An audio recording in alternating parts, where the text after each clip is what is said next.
Tudo parecia perdido. Mas o destino preparava uma reviravolta inacreditável. Paixão está vivo. Tudo não passou de um plano arriscado do Lauro para enganar Ernesto e todos os outros, por um motivo que ninguém poderia imaginar. Enquanto isso, Ernesto e Sandra comemoram o golpe perfeito. Eles falsificam a assinatura de paixão e se sentem donos da herança milionária. Entre brindes e risadas, chegam até a decidir se casar. Mas o que eles não sabem é que no hospital o verdadeiro paixão começa a se recuperar e sua volta será triunfal. Tudo começa quando Stella, distraída em seu trabalho, entra em um dos quartos. Ela congela, o sangue gela nas veias. Diante dela, deitado na cama, está Paixão, vivo. Stella leva um susto enorme e sai correndo. Pouco depois, volta acompanhada de Lauro. Tensa, ela diz ofegante: Doutor, eu vi ele. Eu vi o Paixão ali dentro. Lauro fecha a porta lentamente, o olhar sério. Precisamos conversar com calma, Stella. Ela engole em seco. O que está acontecendo? Eu achei que ele tivesse partido. Respirando fundo, Lauro revela: Ernesto queria que Paixão não resistisse. Eu percebi e tomei uma decisão. Fiz todos acreditarem na morte dele. Stella fica em choque. Mas como o senhor conseguiu isso? Manipulei informações, preparei uma despedida convincente e pronto. O importante é que ele está seguro. Só eu sabia de tudo, só eu cuidava dele. Stella, emocionada, afirma: Agora o senhor tem a mim, doutor. Mas tranque essa porta ou pense em outra estratégia. Se o Ernesto descobrir, pode fazer algo terrível com Paixão. Lauro assente em silêncio, pensativo. Enquanto isso, em outro canto, Ernesto conversa com Sandra. Ainda não me conformo. Meu padrinho se foi sem assinar o testamento. Sandra, calculista, pergunta: Mas o documento já estava pronto, não? Sim. Só faltava a assinatura. Ela sorri com malícia. Então não é problema, meu amor. Eu conheço alguém que falsifica qualquer coisa. Pelo preço certo, teremos o testamento completo. Ernesto arregala os olhos, sorri satisfeito. Você é uma gênia, Sandra. Como não pensei nisso antes? Ela ri. Somos uma dupla perfeita. Você tem a força e eu, o cérebro. Os dois brindam, rindo, sem imaginar que essa alegria logo vai se transformar em desespero. No dia seguinte, Stella caminha até o hospital e vê Ernesto conversando com um homem estranho. Ela franze o senho. Que sujeito é esse? Eu já vi esse rosto antes. Observa de longe, intrigada. Quando percebe Ernesto entregando um documento, hesita. Deve ser algo pessoal dele. Estou ficando paranoica.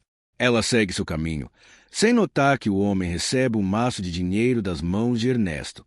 Pouco depois, Ernesto reencontra Sandra eufórico. Deu certo. Aquele seu conhecido é realmente bom. Sandra, ele fez uma assinatura idêntica à do meu padrinho. Vamos ficar ricos, muito ricos. Sandra, com um sorriso contido, responde: Calma, Ernesto. Ainda não é hora de comemorar.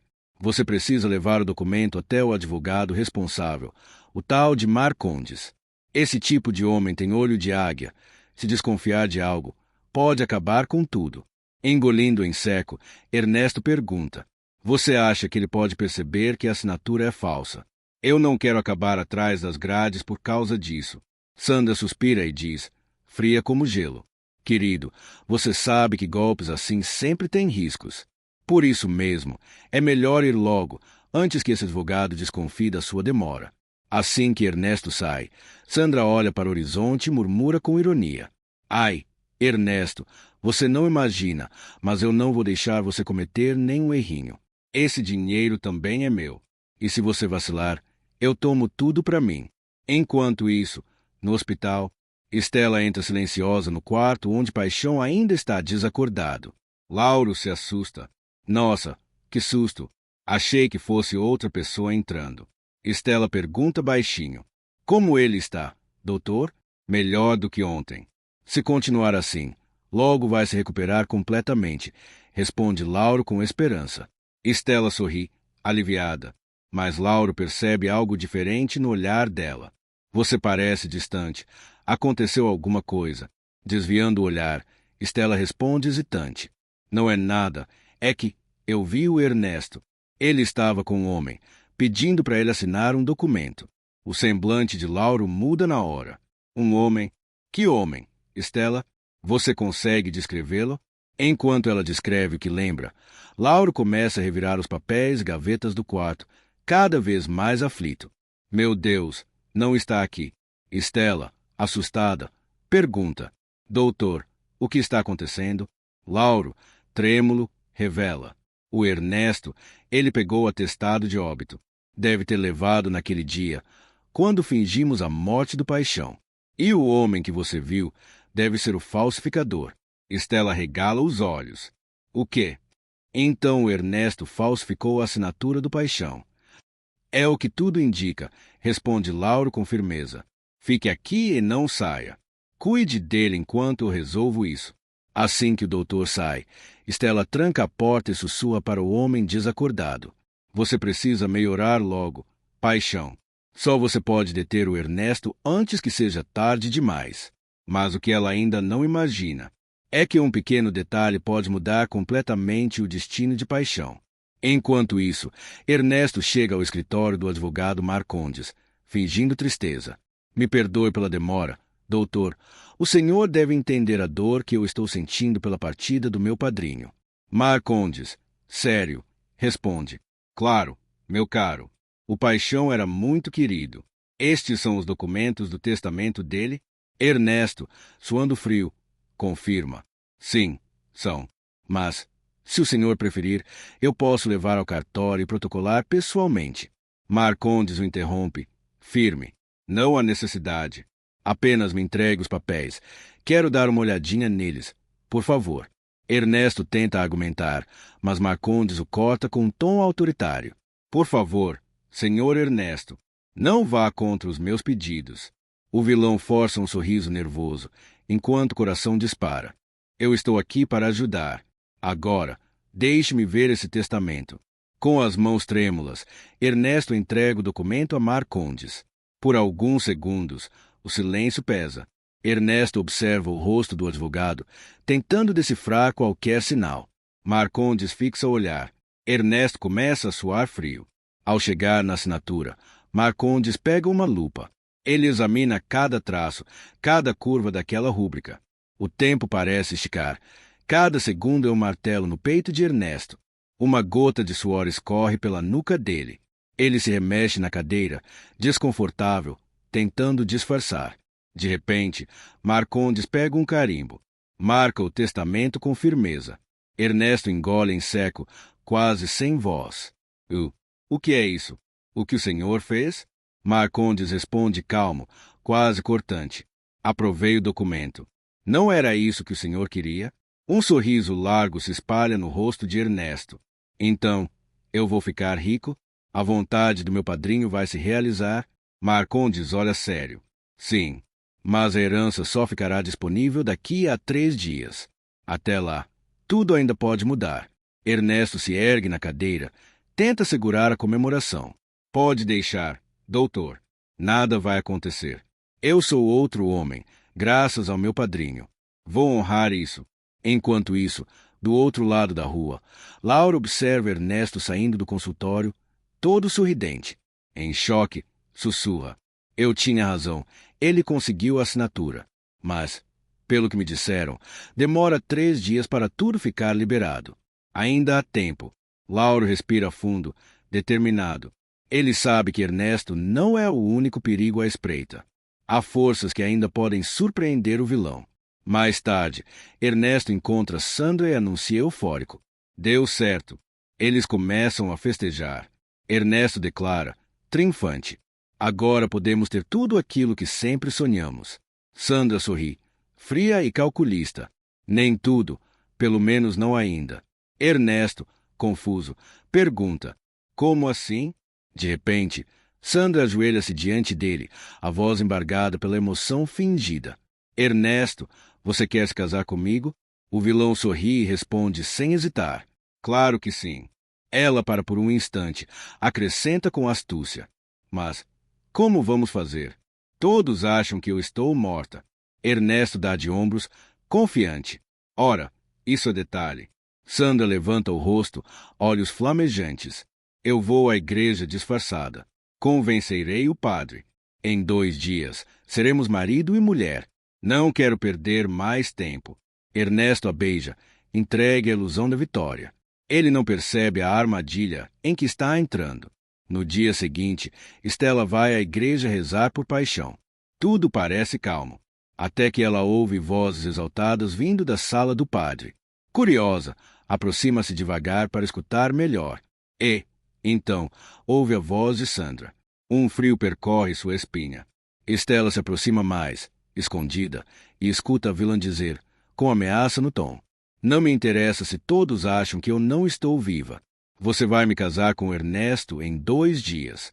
Ponto final.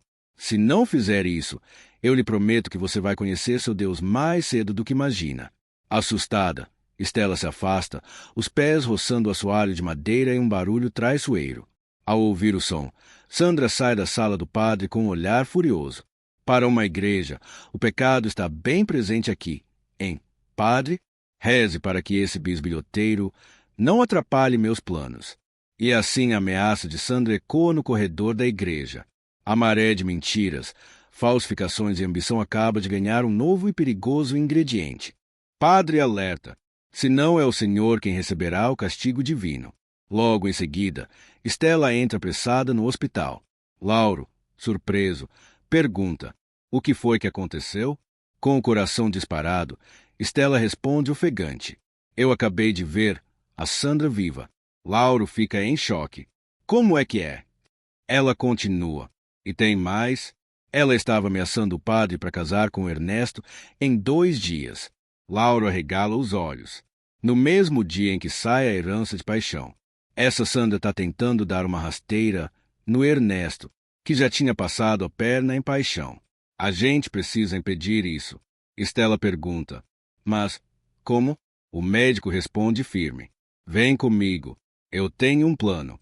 No dia seguinte, Ernesto anuncia que vai se casar com a irmã gêmea de Sandra, Alexandra. A notícia se espalha e o povo fica revoltado.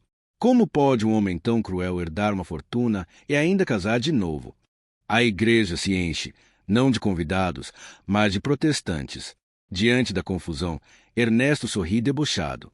Claro, o casamento das 2 pessoas mais perigosas da cidade merecia uma recepção assim. Ele vai até o meio da multidão e grita: eu sei que é difícil para vocês, pobres de espírito e de dinheiro, ver um vencedor como eu. Mas eu venci. Vocês se acham morais, cheios de bons costumes. Mas olhem para si mesmos. Roupas velhas, sapatos furados. De que serve a moral se veste como um mendigo? Olhem para mim, um príncipe da Europa. A moral de vocês não me serve. Ele levanta o pé e exibe sapato. Esses sapatos italianos, feitos sob medida. O público vai à loucura, xingando e vaiando. Ernesto ri alto, se divertindo com o caos. Mas, de repente, Sandra aparece, usando um véu que cobre o rosto. Mesmo com os gritos, ela caminha até o altar. O padre tenta apressar o casamento. Ernesto, você aceita a mão de Alexandra como sua legítima esposa. De repente, uma voz ecoa pela igreja: parem esse casamento. Ernesto empalidece. Reconhece aquela voz. Padrinho? Você está vivo. Paixão surge diante de todos. Como eu fui tolo em acreditar que você ia mudar. Nem esperei meu nome ser honrado, e você já tirou tudo de mim. E ainda quer se casar com alguém pior. Sandra tenta reagir. Escuta aqui, senhor Paixão. Mas ele a corta, firme. Escuta aqui você. Eu já sei de tudo. E acabou. Ele levanta o testamento diante de todos. Estão vendo isso aqui? O testamento Paixão continua. Ernesto, apavorado, balbucia: Isso é impossível. Paixão encara o afilhado. Isso acaba agora. Eu estou vivo. Não existe herança alguma. Essa fortuna nunca vai parar nas suas mãos. Ele rasga o documento. A multidão explode em aplausos. Logo depois, o delegado entra na igreja. Ernesto, desesperado, pergunta: o que ele está fazendo aqui? Paixão responde: achou que ia ficar por isso mesmo? Apontando para os vilões, ele ordena: São eles, policial. Eles falsificaram a minha assinatura. E aquela ali é a Sandra viva.